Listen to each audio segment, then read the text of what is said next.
Hello viewers, আসসালামু আলাইকুম। সবাই কেমন আছেন? আশা করছি সবাই অনেক অনেক ভালো আছে। এমডি শাকিল অফিসিয়াল 20 পেজের আরো একটি ভিডিওতে আপনাদের সবাইকে স্বাগত। বাড়ি থেকে বের হয়ে সামনের দিকে হাঁটা শুরু করলাম কয়েকটা বস্তা নিয়ে। কোথায় যাচ্ছি, কেন যাচ্ছি সবকিছু দেখাবো আজকের এই ভিডিওতে। টিউবওয়েল থেকে ঠান্ডা এক বোতল পানি নিয়ে নিলাম। পানি নেওয়ার পর আবারও সামনের দিকে শুরু করলাম হাঁটা। হাঁটতে হাঁটতে এক পর্যায়ে চলে আসছি আমাদের বাড়ির দক্ষিণে বেরির কিনারায়। বেরির কিনারায় এসে দোকান থেকে একটা চা আর একটা কেক খেয়ে নিলাম। চা আর কেক খাওয়ার পরে আরো 3টে কেক নিয়ে নিলাম পরে খাওয়ার জন্য। আমি চা খেয়ে প্রস্তুত হইতে না হইতে কিছুক্ষণের মধ্যে চলে আসলো আমার কাকা শিয়ে। তাকে নিয়ে আবারও শুরু করলাম হাঁটা। হাঁটতে হাঁটতে এক পর্যায়ে চলে আসলাম হাঁটু পরিমাণ কাদায়। কোথায় যাচ্ছি, কেন যাচ্ছি আপনারা মনে হয় এখনো বুঝতে পারেন না। সবকিছু বুঝবেন, সবকিছু দেখবেন ধৈর্য সহকারে। আপনারা পুরো ভিডিওটা দেখুন। দেখেন কত সুন্দর ক্যারফা বাগান। ক্যারফা বাগানের কারণে শটটাকে কি সুন্দর লাগতেছে। যেহেতু এখন বর্ষাকাল, বর্ষাকালের কারণে বাগানের ভিতরে একেবারে কাদা হয়ে গেছে। সেই কাদার কারণে বাগানের ভিতর হাঁটাহাঁটি করতে অনেক ক্লান্ত লাগতেছে। এক তো কাদা, তার উপরে অনেক গরম, সব মিলিয়ে আজ অনেক ক্লান্ত লাগতেছে আমার কাছে। এইভাবে আরো আধ ঘন্টা হাঁটতে হবে এই কাদার উপর দিয়ে।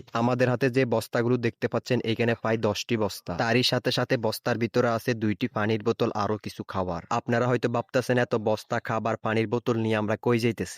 আমরা যাইতেছি গভীর অ্যামাজন জঙ্গলে। কিন্তু সেই অ্যামাজন জঙ্গলে গিয়ে আমরা কি করব সেটা তো জানেন না। তাই সেই বিষয়টা জানতে হলে একটু ধৈর্য ধরে কষ্ট করে পুরাটা ভিডিও দেখুন। আপনাদেরকে দেখানোর জন্য আমি অনেক কষ্ট করে গরমের মধ্যে হাঁটু পরিমাণ কাদার মধ্যে এই ভিডিওটা ক্রিয়েট করেছি। আমাদের বাড়ির দক্ষিণে বেরি থেকে আমরা প্রায় 1.5 থেকে 2 কিলোমিটার দক্ষিণ পশ্চিমে চলে এসেছি। এখানে এসে দেখি অ্যামাজন জঙ্গলের ভিতরে আস্ত বড় একটা নৌকা। তাই আমি আর শিয়েত কাকা মিলে একটু নৌকাটা ঘুরে দেখলাম। নৌকাটা দেখে কিছুক্ষণ রেস্ট করে আবারও শুরু করলাম হাঁটা। হাঁটতে হাঁটতে মনে হয় দমটা বন্ধ হয়ে গেছে। কিন্তু শিয়েত কাকা যেভাবে হাঁটতেছে তার হাঁটা দেখে আমি পুরাই অবাক। দম বন্ধ হবে না কেন? দেখেন কি পরিমাণ কাদা। এরকম কাদার মধ্যে মানুষের হাঁটা কোনোভাবেই সম্ভব? এত কষ্ট, এত গরম, হাঁটু পরিমাণ কাদার মধ্যে আমরা কেন যাচ্ছি দক্ষিণ পশ্চিমে? নিশ্চয়ই আমাদের কোনো লাভ আছে, তা না হলে এত কষ্ট করে আমরা কেন যাচ্ছি? তো সেই লাভটি কিছুক্ষণের মধ্যে আমি আপনাদেরকে ভিডিওর মাধ্যমে শেয়ার করে দেখাবো। আপনারা পুরোটা ভিডিও ধৈর্য সহকারে দেখুন। এক পর্যায়ে অনেকক্ষণ ধরে হাঁটতে হাঁটতে আমার পায়ে ব্যথা শুরু হয়ে গেছে। এই অতিরিক্ত গরম হাঁটু পরিমাণ কাদার কারণে আমি অনেক ক্লান্ত হয়ে গেছি। আপনারা হয়তো আমার মুভমেন্ট দেখে বুঝতে পারেন। অনেক ক্লান্ত হওয়ার পরে সামনে এসে দেখি আস্ত বড় একটা খাল। এই খালটা পার হইলে আমরা কিছুক্ষণের মধ্যে পৌঁছে যাবো আজকের আমাদের মূল গন্তব্যে। আমরা এখন যে জায়গায় যাচ্ছি ঠিক ফিরার সময় আমরা এই খাল দিয়েই ফিরবো। তো ভিউয়ার্স, অনেক কষ্ট ও পরিশ্রম করে ফাইনালি চলে আসলাম মূল গন্তব্যে। আমরা এসে দেখি আমরা আসার আগে এখানে 3 বান্দা এসে হাজির। তারা আমাদেরকে বোকা বানিয়ে আমাদের আগে চলে আসছে এই গন্তব্যে। তো ভিউয়ার্স, আজকে আমরা এখানে আসার মূল উদ্দেশ্য হলো এখানে এসে আমরা গরুর জন্য এই উড়িগুলো কেটে নিয়ে যাব। সেই গরুর ঘাসগুলোকে আমরা আমাদের সন্দ্বীপের ভাষায় উড়ি বলি। সেই উড়িগুলো আমাদের দক্ষিণ সন্দ্বীপের বঙ্গোপসাগরে গর্জে ওঠা নতুন চরে অবস্থিত। যাই হোক, দেখেন সাইমন আর আজিজ আমরা আসার আগে কতগুলো উড়ি কেটে ফেলছে। তারা উড়ি কেটে অলরেডি বস্তায় ভরা শুরু করছে, কিন্তু আমরা এখনো উড়ি কাটতে পারিনি। তাই আমি আর দেরি না করে সামনের দিকে অগ্রসর হইতেছি উড়ি কাটার জন্য। সামনের দিকে যেতে না যেতেই দেখি মাকসুদুর রহমান ওরফে রবিন অলরেডি কতগুলো উড়ি কেটে বস্তায় ভরা শুরু করছে। তাদের এগুলো দেখে আমার অনেক হিংসে হচ্ছে, যার কারণ হচ্ছে আমরা এখনো উড়ি কাটতে পারিনি। কিন্তু আমি এখনো হাঁটাহাঁটি করতেছি, দৌড়দৌড়ি করতেছি, এখনো পাইতেছি না ভালো উড়ি। এদিক দিয়ে আজিসে অলরেডি উড়ি কেটে বস্তায় ভরা শুরু করছে, তার নাকি আর অল্প উড়ি কাটতে হবে।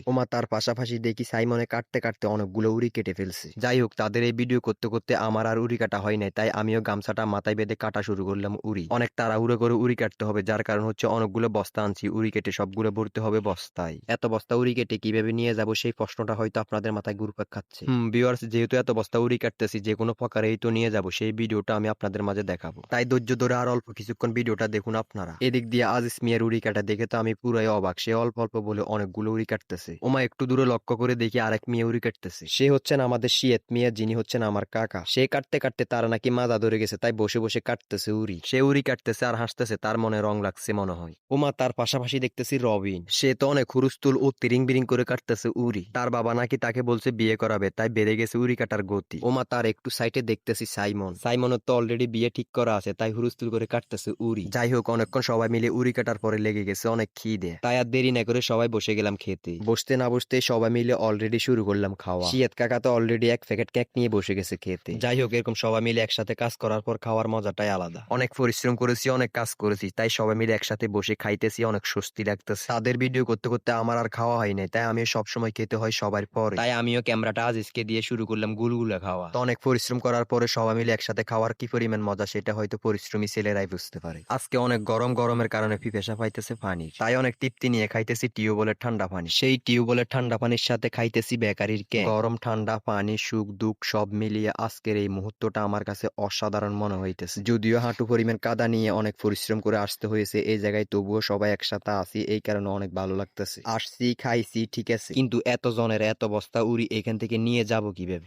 ভিউয়ার্স, অবশ্যই নেওয়ার মতো খুব সুন্দর একটা সুব্যবস্থা আছে আমাদের কাছে। এক এক করে সবার উড়ি কাটা শেষ, তার পাশাপাশি আমারও উড়ি কাটা শেষ, এবার শুধু ভরার পালা। তাই সবাই তাড়াহুড়ো করে বস্তায় ভরে ফেলছে উড়ি। দেখেন প্রচুর গরমের মধ্যে উড়ি কাটতে কাটতে সাইমনের চেহারাটা একেবারে কালা হয়ে গেছে। তার পাশাপাশি আজিজ ও সিয়াত কাকা অনেক ক্লান্ত হয়ে গেছে। তো ভিউয়ার্স, ফাইনালি আমাদের সবার বস্তা ভরা শেষ, এবার শুধু নেওয়ার পালা। তো আমাদের 5 জনের এতগুলো বস্তা এখান থেকে নেওয়ার সুব্যবস্থাটা কি? সেই সুব্যবস্থাটা হলো জোয়ারের পানিতে, স্রোতের মধ্যে, খালের স্রোতের পানিতে বস্তাগুলো পেলে ভাসিয়ে ভাসিয়ে নিয়ে যাব আমাদের মূল গন্তব্যে। তো ফাইনালি আমরা বস্তাগুলো ভাসিয়ে দিলাম খালের মধ্যে। বস্তাগুলো বাসাইতে না বাসাইতে এই বস্তাগুলো ধরে কিভাবে ভাসতেছে রবিন। ঠিক এভাবেই বস্তাগুলো ধরে রাখবো, স্রোতের কারণে আমাদেরকে নিয়ে যাবে আমাদের মূল গন্তব্যে। এতক্ষণ প্রচুর গরমের কারণে অনেক ক্লান্ত লাগতেছিল, এখন পানিতে ঝাঁপ দেওয়ার পরে একটু স্বস্তি লাগতেছে। তো অনেক ভালো লাগতেছে, অনেক শান্তি লাগতেছে, খুব আরাম লাগতেছে। যদিও এই জায়গায় আসতে আর উড়িগুলো কাটতে অনেক পরিশ্রম হয়, উড়িগুলো কাটার পরে বস্তাগুলো খালের পানিতে ভাসিয়ে দেওয়ার পরে অনেক অনেক অনেক শান্তি লাগতেছে। তো যদি সব কাজ এরকম সহজ হইতো তাহলে আর কোনো কথাই ছিল না। সবচেয়ে বেশি পরিশ্রম হচ্ছে এই জায়গায় আসতে আর উড়িগুলো কাটতে, কিন্তু এইভাবে ভাসিয়ে ভাসিয়ে নিতে আমাদের একেবারে বিরক্ত ফিল হচ্ছে না। ঠান্ডা সাগরের পানিতে ঝাঁপ দেওয়ার পরে শরীরটা একেবারে ঠান্ডা হয়ে মনটা একেবারে স্তব্ধ হয়ে গেছে। 10 কথার এক কথা হচ্ছে পরিশ্রম সফলতার চাবিকাঠি। আপনি যদি কঠোর পরিশ্রম করতে পারেন, দেখবেন খুব অল্প সময়ের মধ্যে আপনি সফলতা অর্জন করতে পারবেন। এটাই বাস্তব। আমি এত কষ্ট করে গরুগুলা খাবার সংগ্রহ করার জন্য এত পরিশ্রম করতেছি, কিন্তু হয়তো বছর শেষে এই গরুগুলা থেকে আমি কিছু প্রফিট পাবো, কিন্তু সেই প্রফিটটা মুছে দিবে আজকে আমার এই পরিশ্রম। তাই সবার উদ্দেশ্যে একটি কথা, আপনারা সবাই পরিশ্রম করেন। পরিশ্রম করলে দেখবেন একদিন না একদিন কিছু একটা করতে পারবেন। আজকে আমার এই পরিশ্রমটা হয়তো আপনাদের কাছে কিছুই মনে হলো না, কিন্তু আমরা সকাল 8টা বাজে রওনা দিয়েছি, এখন দুপুর 2টে। সেই সকাল থেকে 6টি ঘন্টা আমরা একটানা রোদে ফুটতেছিলাম। শুধু একটাই উদ্দেশ্য ছিল, গরুর কয়েকদিনের জন্য একসাথে উড়ি কেটে নিয়ে আসবো। তো অনেক কষ্টের পরে আমাদের সেই উদ্দেশ্যটা সাকসেস হয়। তো যাই হোক, অবশেষে চলে আসলাম মূল গন্তব্যে। আজকের ভিডিওটাই পর্যন্ত। সবাই ভালো থাকবেন, সুস্থ থাকবেন, নিজের প্রতি খেয়াল রাখবেন। ভিডিওটি ভালো লাগলে একটা লাইক, একটা কমেন্ট করে ভিডিওটি শেয়ার করে পেজটি ফলো করে সাথে থাকবেন। আল্লাহ হাফেজ।